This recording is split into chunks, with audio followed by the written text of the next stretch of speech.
Hi everyone, welcome to another episode of Barkology. So today we have Robert Hewings on the show. Now, Robert Hewings has spent 30 years working with the Metropolitan Police in London. He was first a dog handler and then an instructor. He then left the Met and then studied scent detection training and he gained a doctorate. And he now runs the UK College of Scent Dogs, teaching instructors and competitors all things about all kinds of scent work. So, hi Rob, thanks for coming on the podcast. Hello, hello. No problem at all. Don't mind being here. Cool. So, can you tell us a little bit about how you got started and your journey with dogs? And because I'm sure the police was also quite an interesting avenue for you. Um, yeah, fantastic. God, 30 years. You know, it makes me sound really, really old when you say that. Sorry. Yeah, I've probably worked longer than you've been on the planet. So, Oh no, no, no, no, definitely not. No.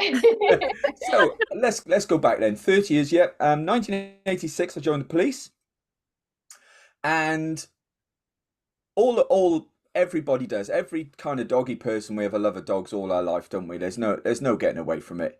And then when I spoke to somebody, and I had this dream of wanting to be a search and rescue dog handler. I had this romantic image of rescuing people in mountains and doing all that kind of heroic stuff. However, there aren't many mountains in London, none at all, in fact.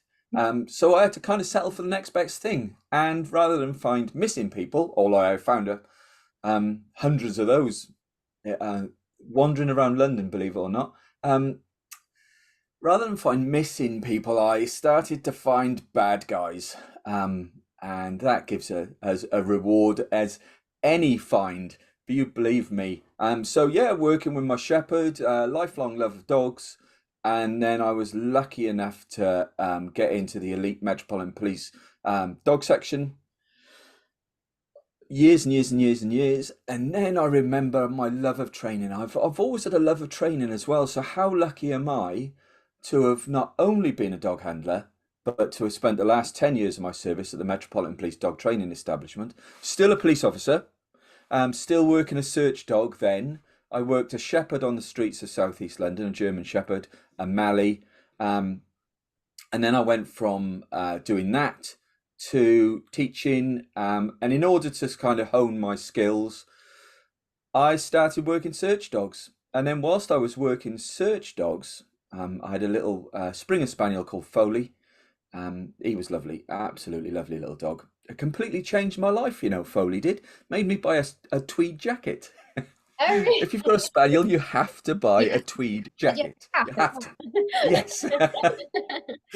So, yeah, on one of my courses, I remember asking the instructor, why does a dog do that? I want to know more about it than just stand here, do that, unclip the lead, let your dog chase a bad guy. Why? And he said to me, if you want to know why, I suggest you go and find out, which is a typical kind of hierarchy, uniformed response.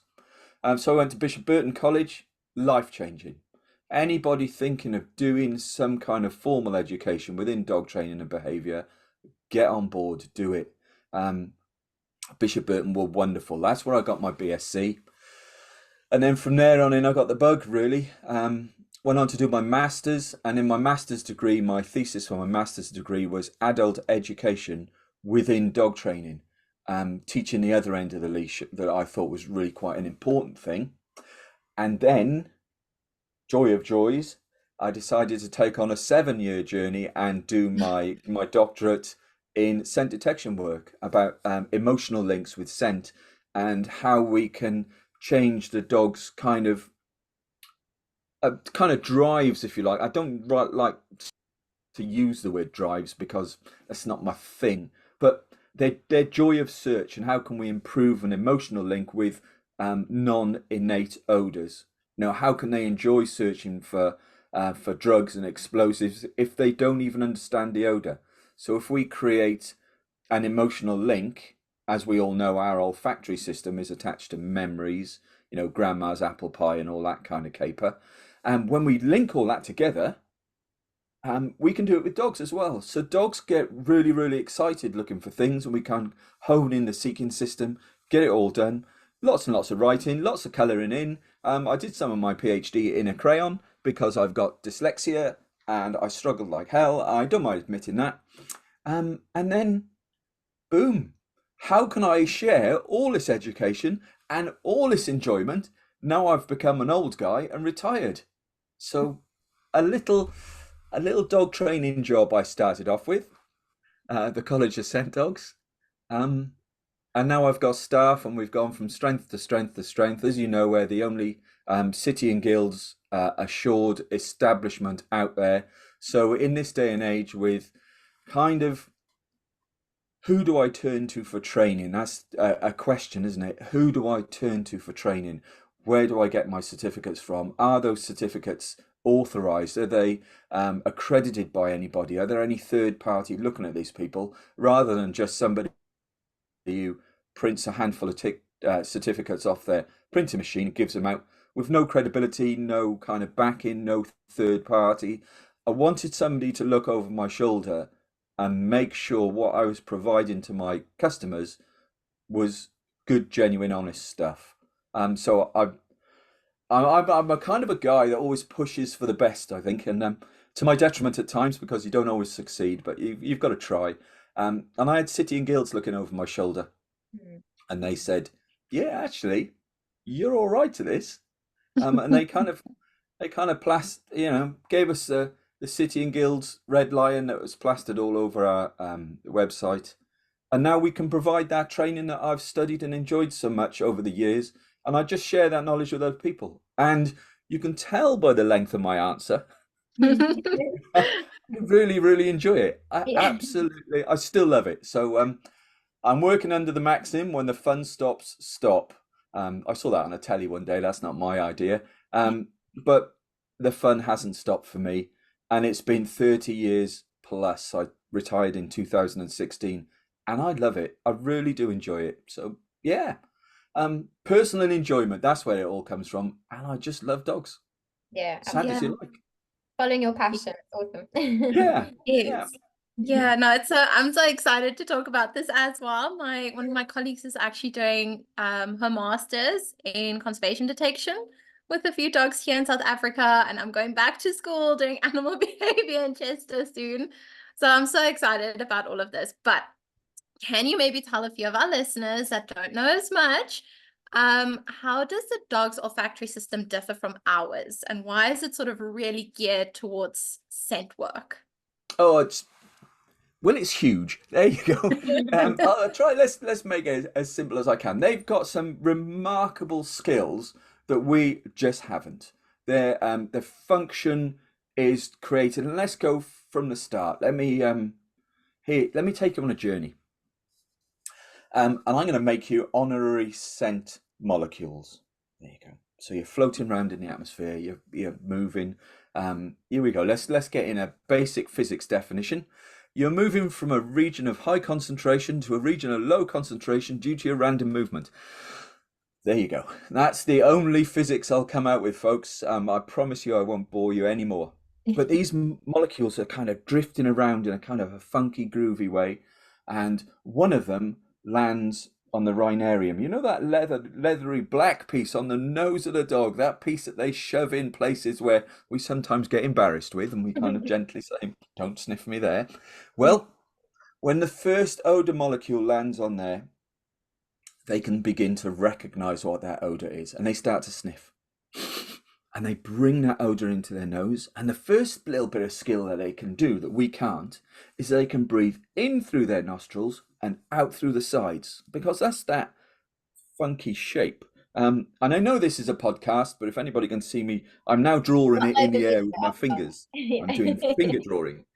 So finger drawing is going on, and I'm drawing a dog's nose, and just picture sniffing in, and then their air comes out the sides of their nose, because now they're not blowing out like we do, in, out, and we blow away all the odor, don't we? But dogs don't. It all stays around there. So that's point one that I thought was brilliant. I thought that was amazing. But then that air that comes out of the sides creates eddy currents, and any molecules that are accidentally blown out of the sides, the eddy currents and the pressure difference, they can collect those molecules and shove them back in again. So that's another go. Oh, all academics shove them back in. That is such an academic statement. So the molecules go in again, and then when the air goes into the nose, it meets something called the lamina transversa. So it's like a triangle. I'm doing drawings again with my hands, folks. I'm really sorry if you can't see me. It's like a triangle, and what it does is it splits the air coming in. We don't have a lamina transversa. We're humans, we don't have one. But what they can do is they can filter off 12% of the air.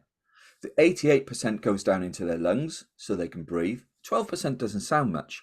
However, that 12% goes into their olfactory system and they can filter it around, like us tasting wine. And they filter it around and it passes about and they check things out and they start to light up all those olfactory neurons and they start to identify the scent and it goes off to their olfactory bulb, which is a lot bigger than ours. There's more information. And then suddenly, when you hear sniffity, sniff, sniff, and then you hear the dog go and blow it all out, and then they go, and they take in another 12% and they measure that and they test that. We just can't do that. We're useless as humans. We go in, what does that smell of? Breathe out, gone. So we're not very good at that. So all the structure of the dog's nose and the size of the olfactory bulb and the intensity that they can read that scent with and create pictures in their mind of what they see through odor in their mind, and they can stay with that picture and they can make it stronger and stronger and stronger, getting closer and closer to the scent, and boom, they've found what they're looking for, or they're investigating what they're looking for, or their seeking system as a part of their brain, blah, blah, blah. We'll talk about the seeking system later. That's one of our questions. The seeking system is switched on and the excitement is fantastic. And if you watch your dog just mooch around, just doing that little sniffity sniff, sniff, sniff, sniff, sniffity sniff game, mooching around, finding things they're interested in, that's what they're happy doing. And that's where all the emotions come from. And that's kind of one day, if you go wind the clocks back and imagine or picture in your mind early hours, 4 o'clock in the morning, the sun is just coming up, and there's a police officer sitting on a bench in a field, a licensed field where he can run his dog, just sitting there watching the morning come up, watching the dawn come up. And that moment when I was watching my shepherd be a dog and just sniffity sniff and investigating, I thought there's more to this than meets the eye. And that's where it all started for me. So that's why they're better than us at smelling things. That's why they shove their nose in places where they shouldn't sometimes. That's why they can smell through your bin and pull your bin to the floor and cause all kinds of craziness.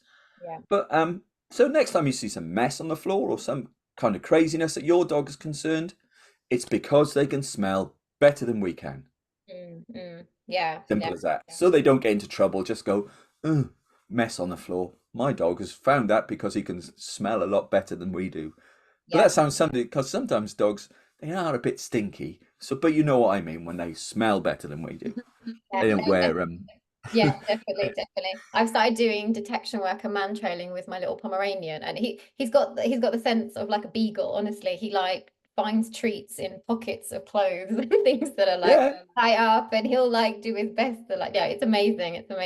And I think what you said there as well about doing like slow sniffy kind of walks and just letting them sniff as well. Like we do a lot with like dog behavior and reactivity and that kind of thing. And one thing we're always banging on to our clients about is like just letting them stop and sniff, and because humans always seem to be in a rush everywhere and they seem to think that physically tire their dogs out without actually realizing the importance of scent to a dog and stuff. So yeah, you bring up a really good point there. I just wanted to ask you, like, because you hear like these random facts and stuff like that, being blown about and stuff. Is it true that dogs could detect a drop of blood in like an Olympic-sized swimming pool? That's one thing that I've heard. How true is that? And does it depend on the size of their noses or the length of their noses? It's those things, isn't it? Okay. There's been no research on dogs searching Olympic-sized swimming pools for drops of blood. The last one I heard about an Olympic-sized swimming pool was a spoonful of sugar.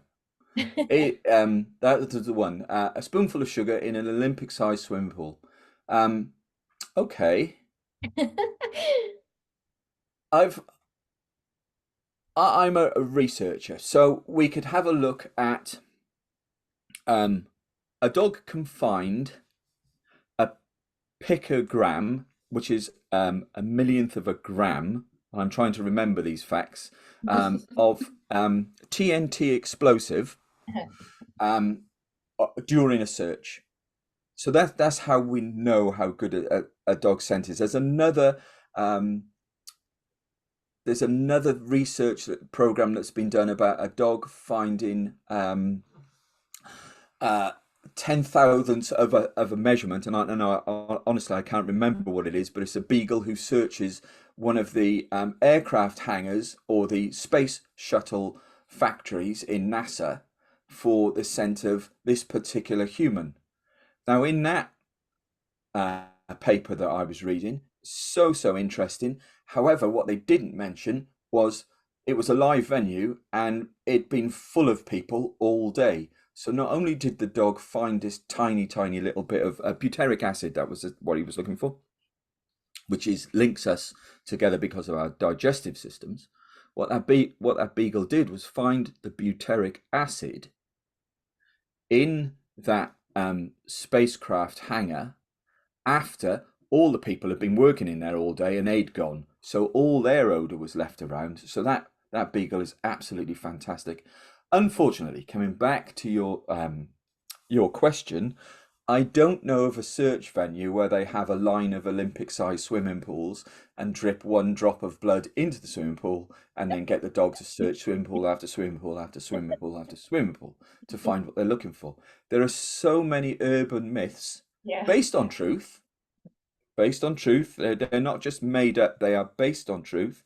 So many urban myths about dogs' odor prowess, dogs' odor skills. And there are so many urban myths about scent work that I'm going to get a quick plug in now. A quick plug, an unexpected plug. Sorry, folks, there's going to be a plug. Here it comes. So many urban myths about things like 5 minutes scent work is worth a half an hour's walking. Actually, my next question. 10 minutes scent work is worth an hour's walking. 20 minutes scent work is worth 3 weeks walking across the Pennines. All these values that are coming out they are becoming urban myths. So our pluggity plug. Here we go. On the 9th and 10th of September. Lucky people can't see because I just saw a dog give somebody a kiss. On the 9th and 10th of September, myself and an absolutely wonderful presenter called Adrienne Wizoch, double master's degree, super bright, American lady. She's coming across from the USA. She runs the College of Scent Dogs USA.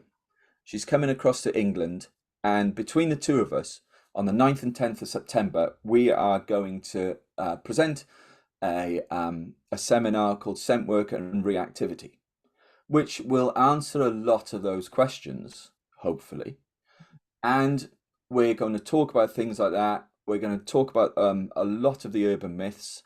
I'm also supervising a PhD at the minute, which is challenging a lot of those urban myths. I hope it's like a Mythbusters episode. I hope that we all find these myths are true. However, the scent work and the reactivity, that's another thing, isn't it? Lots of dog trainers say, oh, you've got a reactive dog, do scent work. And then it goes quiet, doesn't it? Nobody says, why? Or is that just me? Mm-hmm. So I've heard it so many times. I've had people come on our courses to say, I've got a really reactive dog, scared of everything, really very environmentally reactive. And I've been told to come on this course by my trainer because my dog is reactive. And I'm thinking, no drama, we can deal with this, but why didn't your instructor tell you why you should do scent work? What kind of scent work should we set up? Should we search for food? Should we search for an odor? Should we search inside, outside? Is the environment a punisher? How can we overcome that? How can we look at different kind of search systems? How can we set up those search systems to help with those reactive dogs? Because it would be so easy for us to say, just do scent work. Mm. Okay, where do I go now? Because not everybody knows everything. You don't know what you don't know. So I've asked so many questions about reactivity and scent work and creating that emotional link. What if, unfortunately, the odor has been associated with a punisher? So then we've got an emotional link with the odor that is not good. By the by, as you probably know, I train assistance dogs for post-traumatic stress disorder sufferers, and their memories are attached to odor at times. One of our veterans, for example, he cannot fill his car with diesel oil because of the scent of diesel. It really, really upsets him. So let's flip the mammalian brain and put it into a dog. It's the same kind of structure. So what if one of those reactive dogs had an odor memory that's not a good odor memory? So let's try and just take a step back, have a breather, think about the best odor that that dog can look for, can search for. Is it an innate odor? Is it something that has happened in his past? For example, I'm searching the bin for chicken, for scraps, for food, and whack, the nasty owner has whacked the dog. It's so easy to link an association that we have to really look deeper into the dog's soul and find out what's the best way of dealing with it. So 9th and 10th of September, remember, we're going to ask those questions, and we'll be looking at those questions on that seminar and hopefully helping people when they say to their clients, you should do scent work because I like because rather than you should do scent work because I'm the instructor and I'm telling you to. That's not the way forward, really. That's not a good trainer. It's always nice to have that information when they say why. Some of them may not say why. Some of them just might go, yeah, right. And that'll be easy.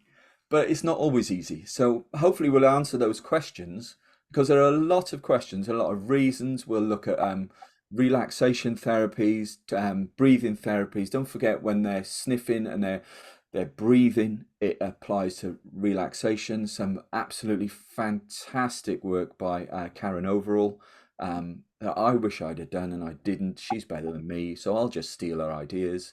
And we'll put those relaxation protocols out there. We'll put work, there's so much work, isn't there? Sarah Fisher, wonderful what she does with her free work.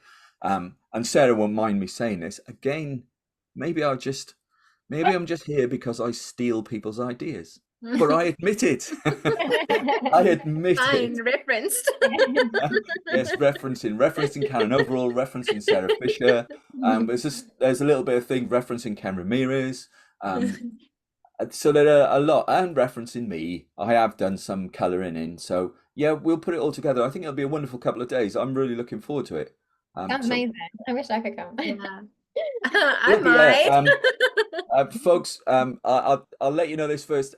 Dependent, just like we started at 12:30, and I think about 12:27, I was sending an email to somebody, and hopefully he will be available to come to where we're running a seminar in Tamworth and film it.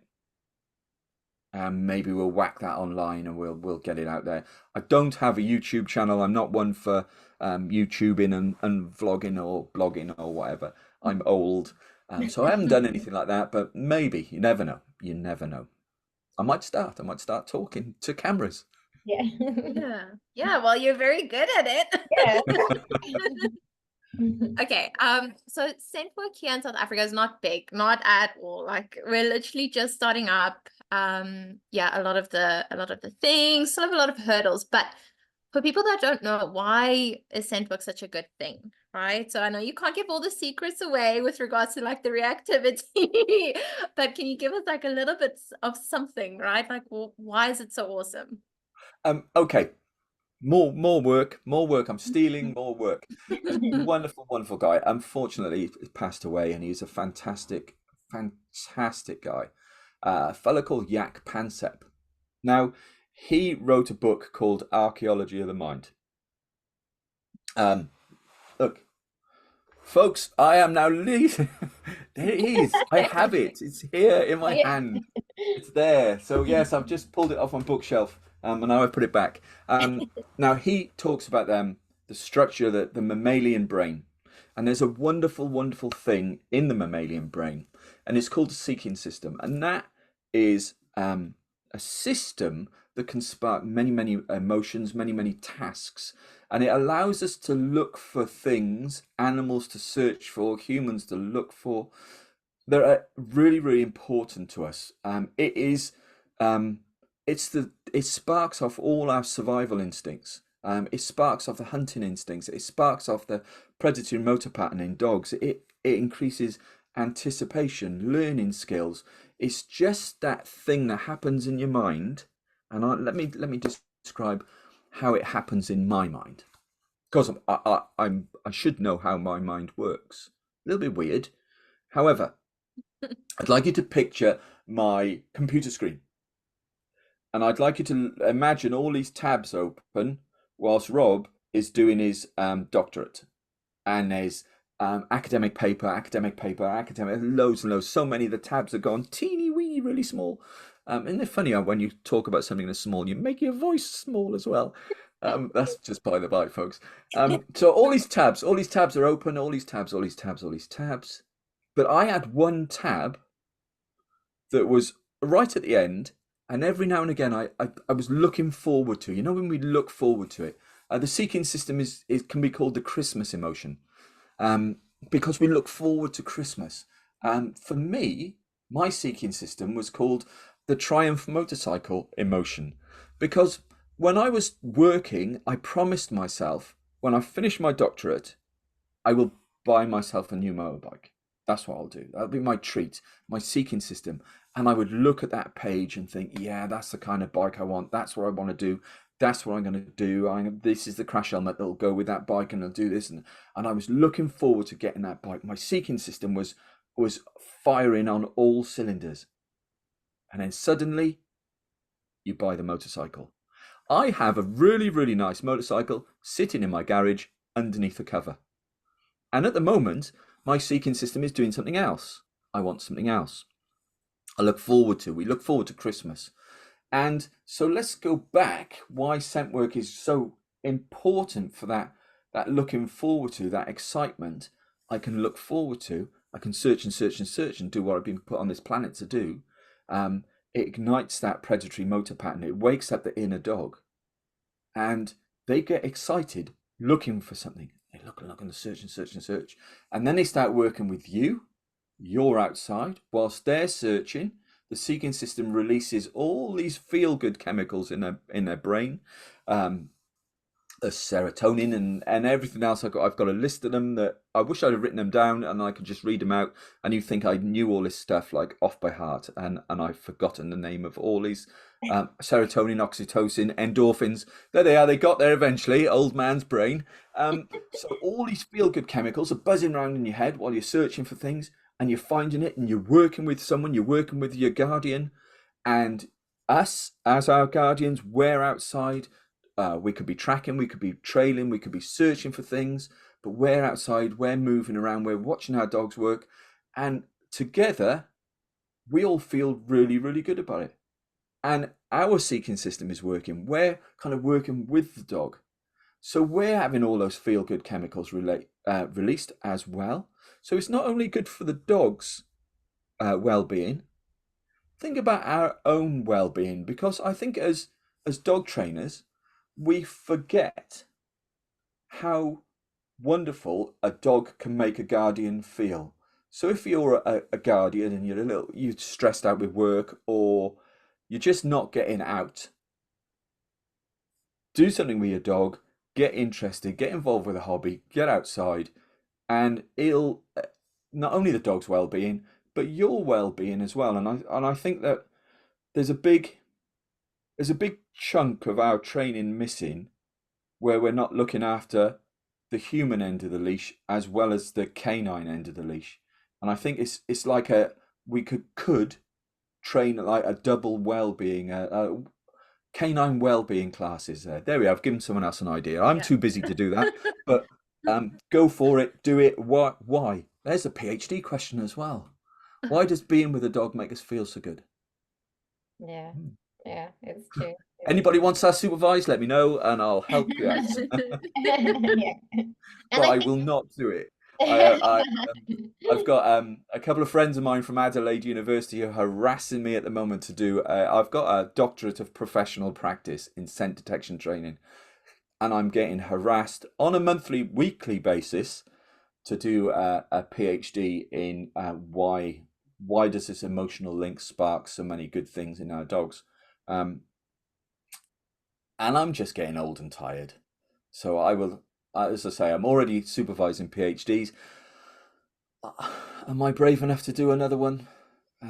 If my wife was listening to this, she'd be standing there going, "No, you're not doing another 7 years of hard work." But it's so, I think it's so fascinating to have that opportunity to do another PhD. I might talk myself into it now. I wish I hadn't come on this Yeah. podcast. I'm now talking myself brain is into lighting doing. up You should today. do Like, it's like you keep calling yourself an old man brain, but it's really not at all. Like you've had like 5 new ideas in the last 10 minutes. Oh gosh. Yeah, yeah. It's just I like it. I like it. It's creativity is easy when you're happy. Yeah, And yeah. so yeah. Absolutely. One of the things that I love about STEM work as well is that, like, because I'm in, like, I do agility and that kind of thing as well. But you find with STEM work, because the dog is just left to do it, like, owners are just amazed by their capabilities and Yeah. how quick they seem to grasp it as well. Which that's one of the things I really, really love about it. It's so nice. Oh yeah, for me as well. Here's the secret. I don't have to run around. Yeah. I have stood Yeah. and watched agility Yes. for years and years and years and years, and I've watched crazy stuff. You know, absolute wonderful guy. Craig Oh, Ogilvy's yeah, interactive play. yeah, He's as fit as a butcher's dog, yeah. and I'm not. So I can stand there and watch my dog search, and Craig can run around like a crazy fit guy and do what he does best, and that's kind of that, really. Yeah, yeah. Zen work is also good for us lazy folk who just like to stand there and watch the world go by. Absolutely. Okay. So yes. Oh, and when I said scent work, I meant like for pet dogs in South Africa. Obviously, like not the working kind of lines. But anyway. So how do you then use scent work alongside behavior work? You know, like how can we kind of incorporate that? I would I would look at the aspects of each different thing. Let's change a couple of words. Let's call it nose work. Yeah. Because don't forget there's man trailing, which is great fun. That's just kind of, well, it has taken off in the UK. We I'll use a plug. We do the only City and Guilds man trailing instructor course, and I am writing a man trailing book. There's some different ideas in there that might help the man trailing community. So we've got to think of nose work, man trailing, tracking, scent detection. It doesn't have to be for a specific odor. Let's deal with scent detection first. It can just be mooching around looking for food. Again, something else I read on social media, I think it was, or I heard in a conversation. Somebody wrote one day, and whoever wrote it, I'll have to thank them for it, but I cannot reference them because I don't know where I got it from. When in doubt, scatter feed. And I had a rescue dog for a long time who was very, very reactive. I've got scars on my hands, and I got one under my armpit. He bit me. How can a dog bite you in the armpit? But he bit me in the armpit. And unfortunately, he suffered in the last few years of his life. He had a brain tumor, and we tried our best, but unfortunately, he had to cross the Rainbow Bridge, and he's recently gone. But he was a frightened little boy. He was a cruelty case. He came from a very, very bad background. And this makes me kind of go, oh, why did you do that? Um, it was the old you must go through the door first theory, real old behaviorist stuff. And in order to stop him going through the door before the owner, they decided to slam him in the door every time. So my little fellow was frightened of doors, which is so difficult when your dog is frightened of doors. Then he was a resource guarder. He was just a whole bag of mixed up kiddo. So when we look at scent work and we want to talk about how that works with reactive dogs, it gives us the opportunity to think about how can I give that dog something to do away from everything that causes his reactivity. So my little fella Rupert was a resource guarder. We used to trade with him, but he still used to stop and go, "Urgh." And I've worked Malleys and German Shepherds for years and years and years and years.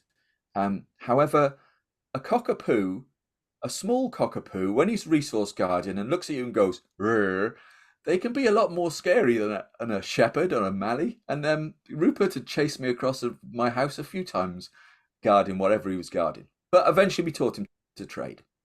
So he did have an emotional link with Napier gun oil that I created, so his indication was a growl. He would like, I found it, and if anybody tries to take my gun oil, I will defeat them. This is my gun oil. But he would trade, and that was that. So think about reactivity. Think about what causes the reactivity in the dog. Is it an environmental thing? Is it a people thing? And as soon as we can decipher what causes that reactivity, it could be something to do with inside, so scent work outside, tracking, man trailing. It could be people reactive dogs.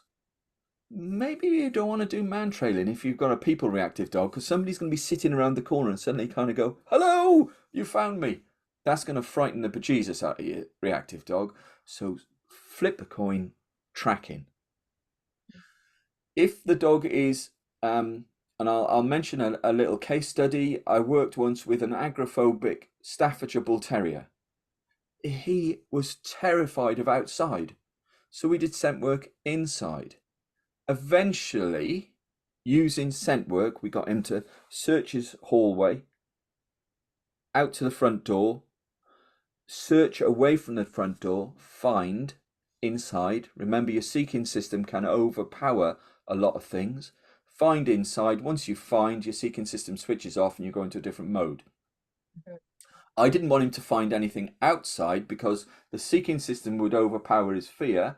He would go outside, find the odor, and suddenly seeking system is switched off. And how did I get outside? So what we did, we worked in big arcs. So he would search outside and come back inside for a find. Search outside, come back inside for a find. Search down his front driveway, come back inside for a find. Search down to the front gate, come back inside for a find. Long story short, this little fella was eventually searching the park, coming in, overpowered his agoraphobia, and he is now a dog that loves going outside because he goes to places. Now, if he goes to a different place, there's no seeking system. The seeking system works when he puts his harness on and goes from the front door to the climbing frames in the park. Searches, comes back, has a find on the climbing frames, comes back, maybe has a find on the way back, and has a find in his house. So we still have to balance things and be correct about what we do, but it does work. So if he was involved in tracking, one of my dogs are barking. If he was involved in tracking, then that wouldn't be the right kind of nose work for him. If he was involved being a staffy, involved in man trailing, which we're thinking about going on to next, because staffies love people, so that might help him. But we'll bring him to a big area and we'll do some man trailing inside. Yes, folks, it can be done inside. We'll do some man trailing inside because fortunately where we train at a museum and it's enormous. It's 1,500 acres. So we're very, very lucky. So going back to reactivity in scent work, you have to look into the soul of the dog first and find out what you want to find out. And it could be something as simple as hiding a couple of treats around your house or a bit of scatter feeding outside. If you combine your nose work with um, some great stuff. So if you're going to do some back training and you've got your hazard in the distance, you can see it because we've got different perspectives. We can just do a quick scatter feed, get the dog interested, train around, change direction, and you can incorporate all of that. Remember, it's not just one thing. So you could look at behavior adjustment therapy, back training, and scent work. You could look at Sarah Fisher's free work and scent work. Imagine if we were going to do scent work with a dog that was a little bit, not super reactive, but a little bit reactive over this odor of men. And you've just got this rescue dog, a little bit scared of the odor of men. Sarah Fisher's free work, and you could freeze swabs from a group of guys. You get down a local rugby club, they'll always swab themselves up. These rugby players are all a bit weird. But I can say that because I was one when I was younger. But imagine boyfriend, whatever, swab these guys, freeze the odor, carry out a little bit of Sarah Fisher's free work with that frozen sample amongst all that excitement, and then the dogs, they can investigate it in their own time, they can pull away. We can think about choice games, freedom of choice. If you want to look deeper into choice stuff, have a look at Sharag Patel's work. That guy, I think, is absolutely brilliant. Yay. He never plugs me, by the way, but We have I'll him let on in a few months, actually. So yeah, choice games, freedom of choice, everything's choice. We're not asking him to sniff the frozen odor, whatever it is. Or it could be if you're bringing a dog in and he's not met your dog Fido and you want this rescue dog, you could do the same. You could swab Fido and then just put the swabs in it, or bring Fido's blanket in. And so the dog can investigate the smell in his own time. And then whilst he's engaged in Sarah Fisher's free work, which is blooming good, seeking system is on, great emotional ties. Then they smell that odor of something new, but they're in a good frame of mind. So memories, emotional links. And now you can see why scent work can be so good for reactive dogs, not just go and see Mrs. Miggins and start looking for gun oil. Yeah, There's a lot to it. Yeah, I love that. No. Yeah, I use free work a lot in most reactivity cases actually, and I find it makes such a difference with my own dogs as well. I was very lucky to have discovered that a while ago, so we have reaped the benefits for a while. Oh yeah. Yeah. Yeah. I wanted to ask, because you were talking about the different breeds and stuff, and obviously I know we need to look at the individual, but have you seen kind of like some patterns or anything with regards to different breeds and scent work, like, or troubleshooting? Yeah, just yeah. There's I am a fond believer in scent work for every dog, which is why I wrote the blooming book. And I think that is so important. We're human. Let's face it, we're human. We do stereotype. There's no getting away from it. There is no getting away from it. So our classes generally, we cover a wide range of dogs who come to our classes, but the majority will be your gun dogs, your spaniels, your labradors. A lot of border collies, because those guys, the border collies, being so blooming bright, they need cognitive enhancement as well as physical enhancement. They need an opportunity to read a book, to do some maths, to do some science. You know what border collies are like, to decorate your bedroom, to make a wardrobe, and do what border collies do best, because they're so bright. And then we've got cockapoos, who are from they've obviously gone to the same university as the border collies, because they're so bright. So it's nice to have these kind of dogs come on your course. However, and people say, "It's really sorry, I've got a squash-nosed dog, I've got a bulldog, a Rottweiler, whatever, a boxer dog. I can't do scent work." yes, you can. We had I can remember training an old bulldog.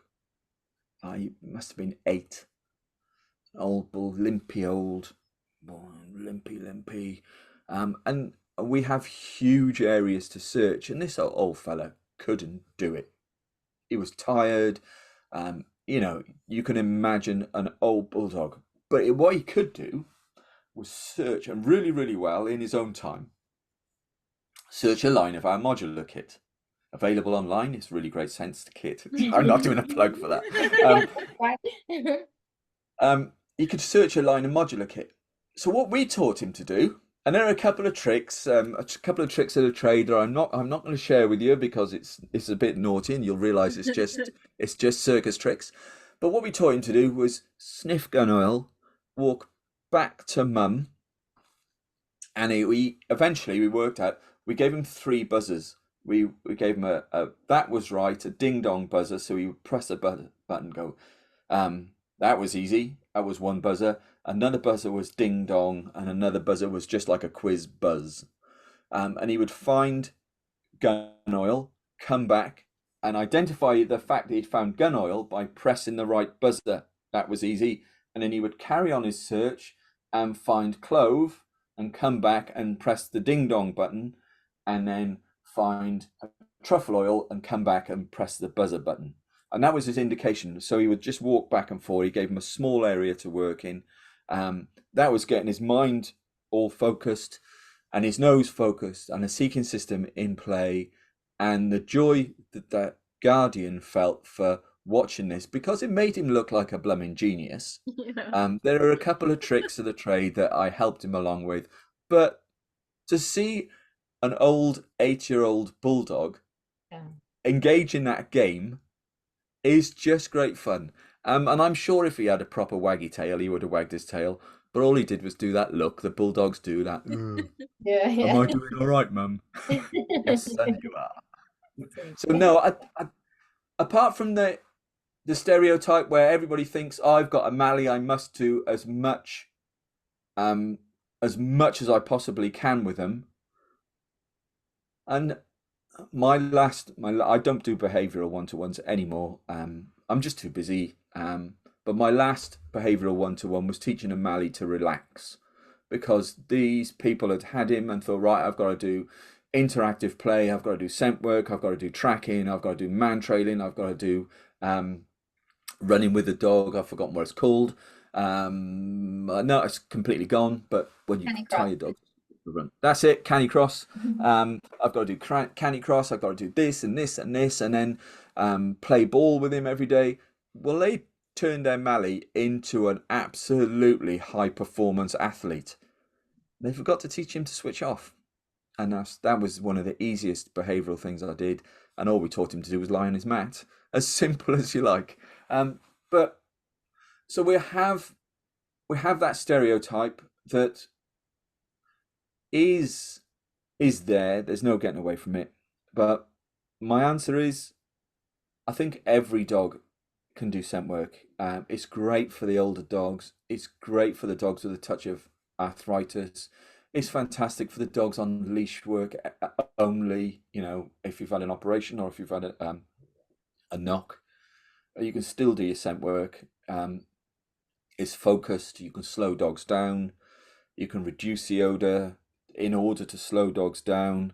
You can reduce the search area in order to slow them down so they can become more precise. More use of scent walls.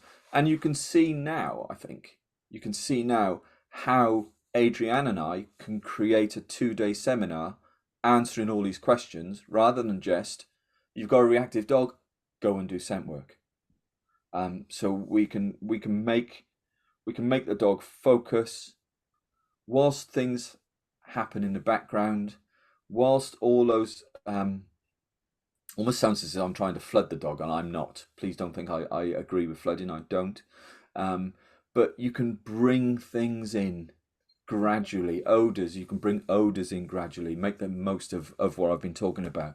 Other dogs' beds, animal scents, and they're just so interesting. So we can keep that interest going while introducing another scent. Yeah, it works. It works and that's what I want to share in September. Yeah, no, it sounds amazing. So I have a quick question because I know I'm running out of time. So do you have a preference as to what reward to use for dogs? Because so I'm currently in South Africa, and I was originally part of Canine SARA, which is the South African Search and Rescue Association. So they do like air scenting and stuff. And the head evaluator will not qualify any dog that searches and uses food as a reward. She insists that dogs must have toy drive. What are your kind of thoughts on like using toys over food? And do you agree with that? Um, Whatever floats your boat is one of the lines, really. If we were talking about, let's bring me into it. We were talking about the seeking system and what really floats my boat. If I tell that story about me doing my doctorate and looking forward to buying myself a motorcycle, there will be 85% of the people listening to this and go, ugh, what do you want a motorcycle for? They're cold, they're dangerous, they're noisy, and they just don't like them. Mm. However, that got me through my doctorate. So imagine if my doctorate supervisor had said, you can look at whatever you want once you finish a little bit of work, but you're not allowed to look at motorcycles. Would I have tried so hard? I don't think I would have. So let's have a look. My shepherd, let's go all the way back. My love of my life, Metropolitan, and this is true. This is a true name. This is a true name. Metropolitan Police Dog, Jewel, that was his litter name, and his name was Scooby Dooby Doo. That's the truth. And you can imagine standing up in the Old Bailey and saying, I was on duty in full uniform with Metropolitan Police Dog, Jewel, Scooby Dooby Doo. The 12 good men and true who were looking at you in Crown Court instantly find that bad guy guilty because nobody mistrusts Scooby Dooby Doo. So, Scooby Dooby Doo loved a ball on a rope. That was his thing. I had an instructor that insisted that Scoob only worked for a rubber ring because that's what they've always done. Dreadful training, isn't it? I train this because I've always done it this way. Yeah. He had always trained with a rubber ring. So Scooby had his ball taken off him, and when the instructor went and hid, Scoob was let off into the building to search and search and search, and barking, woof, woof, woof, Dad, I found him, he's over here, found him. And then the instructor threw the rubber ring. And the next thing I heard was the instructor shout and say, bite, he's biting the sleeve, he's bitten me, he bites. So what had happened? The instructor had thrown the ring. By now I had gone through the building myself and found out where it was all going on. It was only training, so I should have been closer to my dog. I made a whole load of mistakes and I missed the exciting thing. And the exciting thing was this.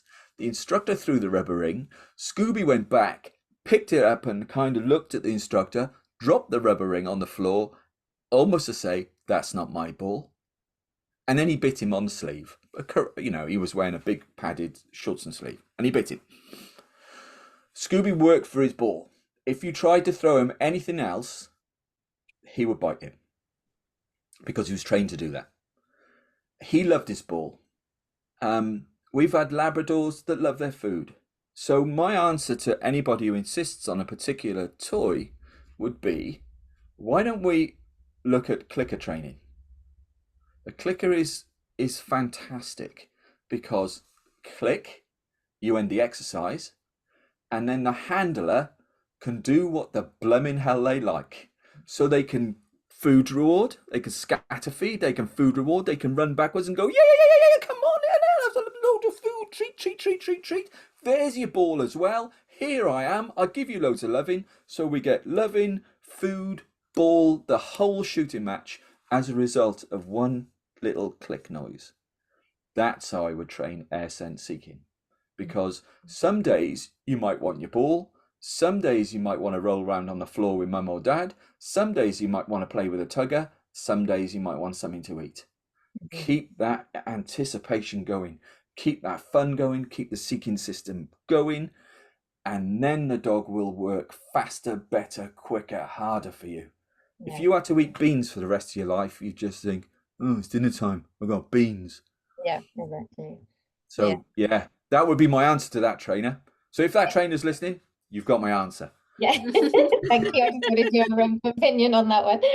And then just one other quick question, because I do man trailing as well. And the method, I think we use the Coca method here in South Africa, and it was very different Right. to when I went to the UK, because some of my trainers in the UK, they use a different method over there. Like, can you give like a couple of tips, or is there any particular method that you prefer, or can you give like a couple of tips? Just super. I can. Okay. Okay, can I?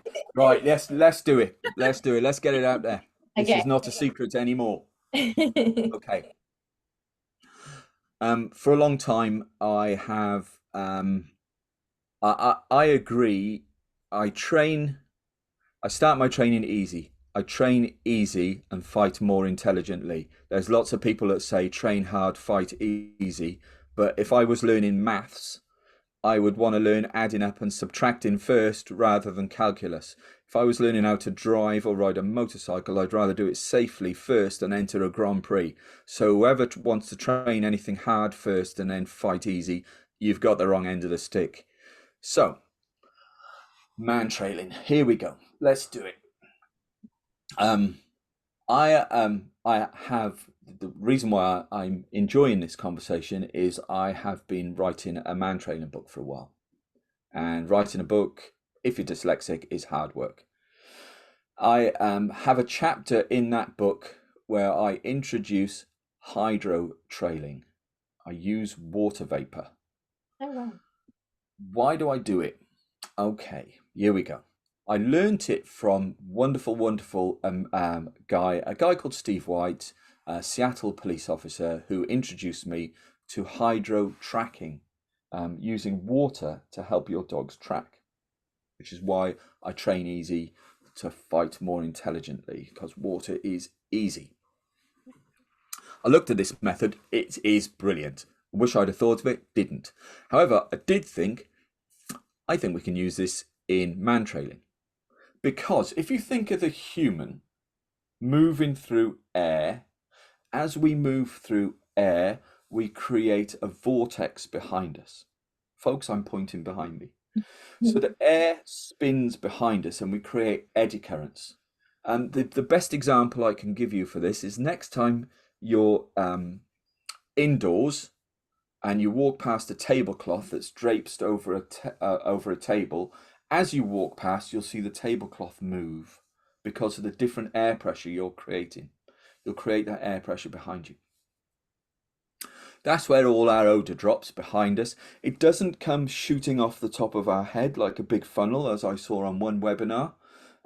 If our odor only shot off our head like a big funnel, what I would do is I would buy a hat and I would put the hat on and go and do some burglaries, because the police would never find me because the odor would be trapped under the hat. So that's that idea thrown to one side. Another urban myth. So we've got this vortex that is created behind us while we move.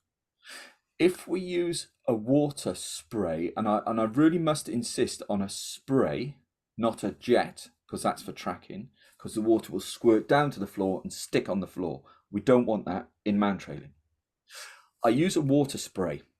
So as you spray and you walk through the water vapor, then that water vapor gets caught in your eddy currents behind you and it gets scattered in a natural formation. Within that spray, it should be distilled water, but not everybody's got distilled water, so let's just use tap water. Let's keep the world simple. Within that water are some scented, as if by magic, Gore-Tex wrong, gauze, scented gauze that you've tucked, maybe one in your belt. So we've got whatever odor is around your waist. You've got to think of the human odor pattern, because it's not just one pattern, is it? The human odor pattern for me So my belt would touch my, if I tucked a gauze in my belt or in my underpants elastic, it would smell of whatever washing powder had been used, whatever shower gel I'd used. It would start to smell of eau de robe. So that would be one.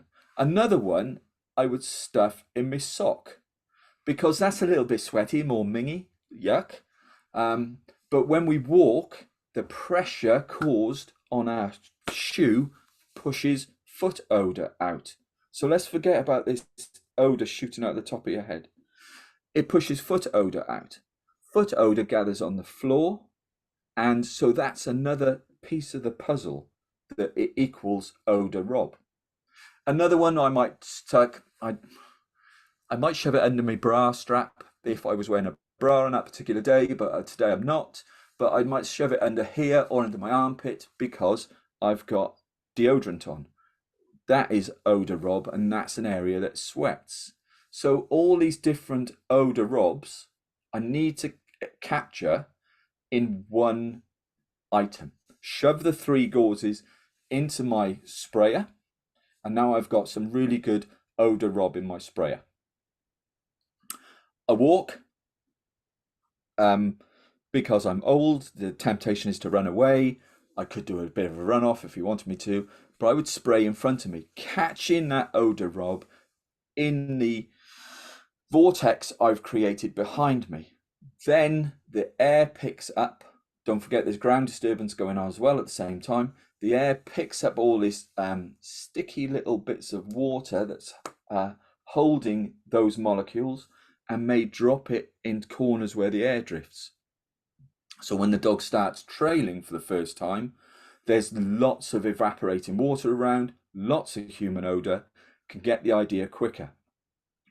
Phase out the water, eventually the dog gets it. So that's how we start our man trailing. Interestingly enough, we're running our first City and Guilds course at the moment with some very, very established man trailers on it. And it was like introducing them to electricity for the first time ever in their lives. It was, we do not, in fact, some of them left their water sprayers in the classroom as like a protest, a silent protest, because their dogs have done it their way.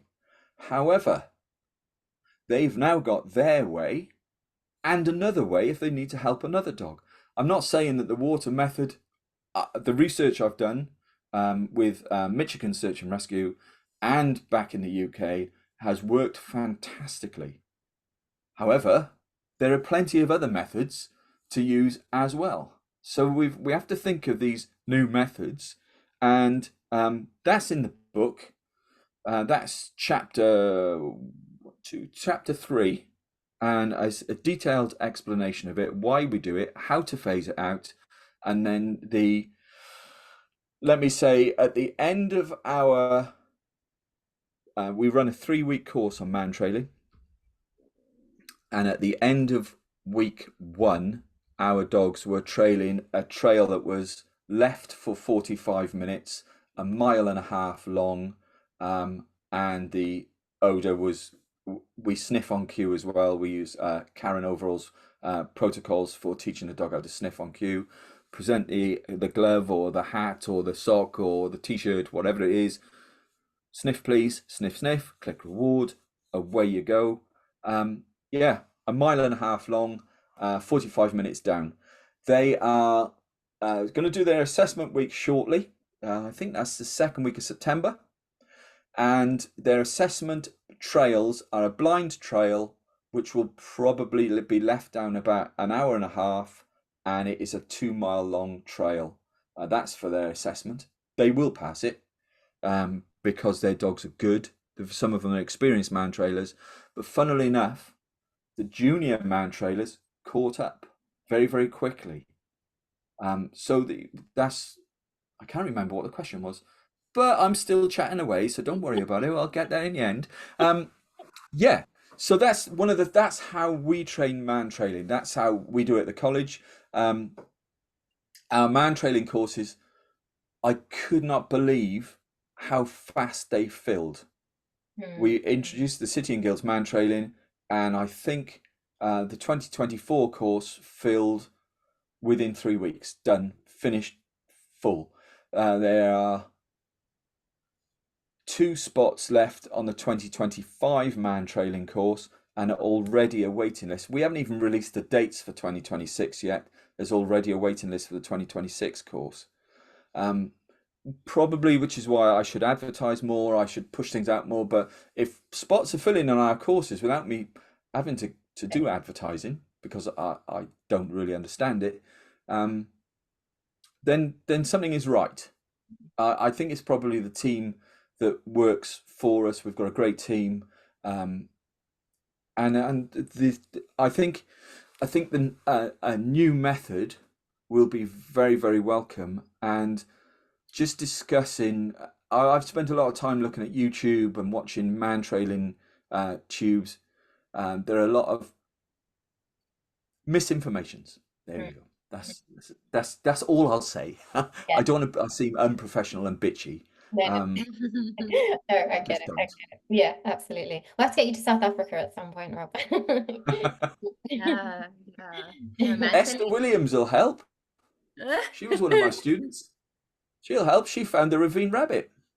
I There you really. go. Yes, yeah, we know Esther. Yes, yeah, I know her as well. Yeah, yeah. She With, was one of with my students a long time ago. yeah, when she Yeah, had she's done really JCs. well. Yeah, yeah, border collie. Yes, no, she's awesome, and they're doing a lot more exciting things now. But yeah, conservation detection work here is starting up a little bit, so that's cool. There's some antelope that's going to be found. My friend's working on honey badgers and things, so yeah, it's going to be very cool. But we've run out of time, so Oh, I wanted to the talk about last honey badgers. I know you're yeah, honey badgers are yeah, just ask a South African about honey badger. I know. Okay, so our last question is always if you could recommend 3 things for people to do to sort of make their dogs happy, what would that be? Cool, that's a good question. Clicker training. Love it. That builds anticipation. That's anticipation in itself. The clicker ignites a seeking system. And it is so clever. I'm an advocate of that. So that's one. Um, mm, mm, mm, Nose work. Ha! There. That's got it all in there. Nose work. So tracking, man trailing, scent detection, um, everything olfactory. That's 2, because nose work allowed me to steal everything. And 3, gonna have to steal something off a very good friend of mine, and I think this is important. I'm gonna steal the rucksack walk off Steve Mann because he's a good guy. But his thoughts about just being with your dog and taking stuff out. You could take an odor out with you to search for, you could take a ball to play with, you could take a favorite toy and just go in for a walk with your dog somewhere nice. And then you can sit down, look into your rucksack, get out a toy, have a game, take it easy. So, clicker training, nose work, rucksack walk. My 3. Perfect. I hope. I might change my mind. Now. I'm committed. Free work. Sarah Fisher's free work. Ken Ramirez's stuff. Yes, loads. Of 3-ish. Free work's brilliant. Oh, let's see. I'm changing my mind. Yes, No. I said my 3. I stick to your guns, man. it's Do there. it. Plus an extra. You're an overachiever. Okay, but thank you so much for joining us today. Where can people find out more about you? Our college website, www, all one word, thecollegeofscentdogs.com. The books are for sale on there. The courses are available. They're booking fast though, folks. You've got to get in on them. That's kind of us. Get on there. befriend me on Facebook. I'm about on Facebook, although I'm not a great social media person. I kind of visit, I pop by every now and again and say some stuff, and then I disappear. We've also got a Facebook page, the College of Scent Dogs. Um, You're on I Instagram think as that's well. kind of us. Kind of just shoving the College of Scent Dogs into your Google search engine. We'll crop up. You'll find us. We're out there. Right. Well, that's it for today, guys. Thank you so much. Thank you. Thanks for inviting me. I really appreciate it. It's good fun to talk. And now I'll get back to writing.